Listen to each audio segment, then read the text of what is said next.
ઓમ નમો ભગવતે વાસુદેવાય. નમસ્કાર ભક્તજનો, MJ સાત્વિક ચેનલમાં આપનું સ્વાગત છે. જન્માષ્ટમી વિશે કૃષ્ણની બાળ લીલાઓ. જન્માષ્ટમીના દિવસે આપ સૌ કૃષ્ણ ભગવાનની પૂજા કરો છો. વ્રત ઉપવાસ કરી રાત્રે 12 વાગે કૃષ્ણ ભગવાનનો જન્મોત્સવ ઉજવો છો અને નટખટ કનૈયાને તમારી મનોકામના માટે પ્રાર્થના પણ કરો છો. કૃષ્ણ ભગવાન બાળ સ્વરૂપને ભક્તો સૌથી વધુ પસંદ કરે છે, કારણ કે આ બાળ સ્વરૂપમાં તેમણે અનેક લીલાઓ કરી હતી, ભક્તોને ભાવ વિભોર કર્યા હતા. તો ચાલો તેમના જન્મોત્સવ પ્રસંગે યાદ કરીએ તેમની આ બાળ લીલાઓને.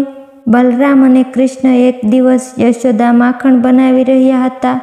અચાનક એ સમયે બલરામ અને કૃષ્ણ ત્યાં આવી પહોંચ્યા. શ્રી કૃષ્ણએ યશોદાનો ચોટલો પકડી તેમના પોતાના તરફ ખેંચ્યો.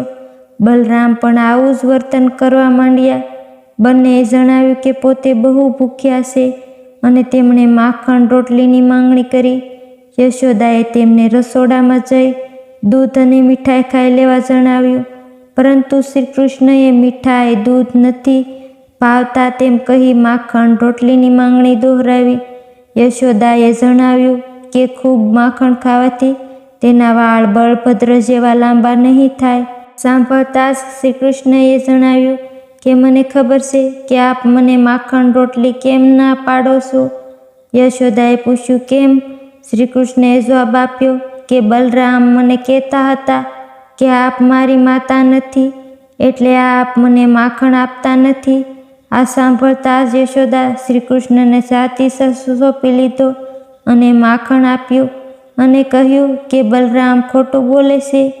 મારા લાલ, તું પણ મારો નટખટ કાનુડો છે. એક દિવસ યશોદા ઘરના નોકરો કોઈ ઘરકામ સોંપી પોતે માખણ બનાવવા બેઠા હતા. આ સમયે કૃષ્ણ આવી પોતે ભૂખ્યા હોવાનું જણાવ્યું. પોતે બહુ કામમાં હોવાથી યશોદાએ શ્રી કૃષ્ણને કોઈ કામે વળગાડવાનું નક્કી કર્યું. આથી તેણે કૃષ્ણને પોતે કાર્ય પૂર્ણ કરે ત્યાં સુધી નૃત્ય કરવા જણાવ્યું. શ્રી કૃષ્ણએ વલોણાના અવાજની ધૂન પર નૃત્ય કરવાનું શરૂ કર્યું. આ અદ્ભુત નૃત્ય નિહાળવા સ્વર્ગની નર્તકાઓ ગોવાલણો વેશ ધારણ કરી પૃથ્વી પર આવી પહોંચી. ગોકુળમાં લોકો પોતાના કાર્ય અટકાવી નૃત્ય જોવા માંડ્યા. નૃત્ય પૂર્ણ થતાં જ શ્રી કૃષ્ણએ યશોદા પાસે ભોજનની માંગણી કરી. યશોદા શ્રી કૃષ્ણને વહાલથી ભેટી પડી અને તેને ભોજન આપ્યું. આમ શ્રી કૃષ્ણએ પોતાની માને હંમેશા ખુશ રાખતા. ગાય પ્રત્યેનો પ્રેમ. શ્રી કૃષ્ણને ગાય પ્રત્યે અનહદ પ્રેમ હતો. દરેક ગાયને શ્રી કૃષ્ણનો સમયમાં ગોકુળમાં જન્મ લેવાનો આવકાર મળતો. શ્રી કૃષ્ણએ ગાયને માતા સમજી આદર આપતા. સામે ગાયોને પણ સમાન આદરભાવ હતો. એક દિવસ એક ગાય નંદ બાબાને ત્યાં ઊભી રહી ગોપાલ બહાર આવે તેની રાહ જોઈ રહી હતી. ગાય પોતાનું દૂધ શ્રી કૃષ્ણને આપવાની ઈચ્છા ધરાવતી હતી. ગાયને આપોઆપ દૂધ આવી રહ્યું હતું. શ્રી કૃષ્ણની ગાય પર નજર પડતા જ તેમણે તે દૂધ પીવાનું શરૂ કર્યું. યશોદા આ બધું જોઈ રહ્યા હતા. તેમણે વિચાર્યું કે ગાય કેટલી નસીબદાર છે. તેમણે મનોમન ગાયને નમસ્કાર કર્યા. કૃષ્ણના બંધનની સજા. અંતે શ્રી કૃષ્ણ પકડાઈ ગયા. યશોદાએ તેના તોફાનોથી કંટાળીને તેમને પથ્થરની ઘંટી સાથે દોરી વડે બાંધી દેવાનું નક્કી કર્યું. એક દોરડું લઈ તેમણે બાંધવાનું શરૂઆત કરી, પરંતુ દોરડું ટૂંકું પડ્યું. બીજું દોરડું લઈ આવ્યા, પરંતુ તે પણ ટૂંકું પડ્યું. આમ એક પછી એક ઘણા દોરડા લઈ આવતા પણ યશોદા કૃષ્ણને બાંધી શક્યા નહીં.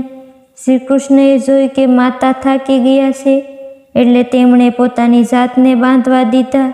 શ્રી કૃષ્ણને બાંધી યશોદા ઘરકામમાં પરોવાયા. યશોદાના જતાં શ્રી કૃષ્ણએ પથ્થરની ઘંટી સાથે ચાલવાનું શરૂ કર્યું. ઘરની પાછળના ભાગના બગીચામાં પહોંચી ગયા. ત્યાં તેમણે 2 વૃક્ષો ઉખાડી નાખ્યા. આ વૃક્ષો ઘણા સમયથી કૃષ્ણની રાહ જોઈ રહ્યા હતા. હકીકતમાં બંને વૃક્ષો કુબેરના પુત્રો હતા, પરંતુ અભિમાનની સ્વભાવને કારણે નારદ મુનિએ શ્રાપ લાગતા તેઓ વૃક્ષો બની ગયા હતા.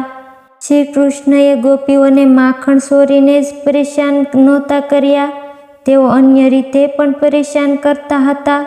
ગોપીઓની મટકી ગિલોયથી ફોડીને હસતા હતા. ગોપીઓ જ્યારે નદીએ નાહવા જતી તો તેમના વસ્ત્રો લઈને ઝાડ પર ચડી જતા હતા. ગોપીઓ કૃષ્ણને આ લીલાઓથી પરેશાન તો થતી, પણ જ્યારે કૃષ્ણ તેમને સતાવે નહીં તો તેમને ગમતું પણ નહોતું. દ્રૌપદીની લાજ બચાવી ઇતિહાસમાં ભાઈ બહેનનો સંબંધ સાર્થક કરે છે. ભગવાન શ્રી કૃષ્ણ અને દ્રૌપદીનો સંબંધ. કૃષ્ણ ભગવાન રાજા શિશુપાલને માર્યો હતો. યુદ્ધ દરમિયાન કૃષ્ણની ડાબી આંગળીમાંથી લોહી વહી રહ્યું હતું. તેને જોઈ દ્રૌપદી એકદમ દુઃખી થઈ ગયા. તેણે પોતાનો સાડીનો એક ટુકડો ચીરીને કૃષ્ણની આંગળીમાં બાંધ્યો, જેનાથી તેમનું લોહી વહેતું બંધ થઈ ગયું. ત્યારથી જ કૃષ્ણ દ્રૌપદીને પોતાની બહેન સ્વીકારી લીધી હતી. વર્ષો પછી જ્યારે પાંડવો દ્રૌપદીને જુગારમાં હારી ગયા, ત્યારે ભરી સભામાં તેનું શિરહરણ થઈ રહ્યું હતું. ત્યારે કૃષ્ણ દ્રૌપદીની લાશ બચાવી હતી.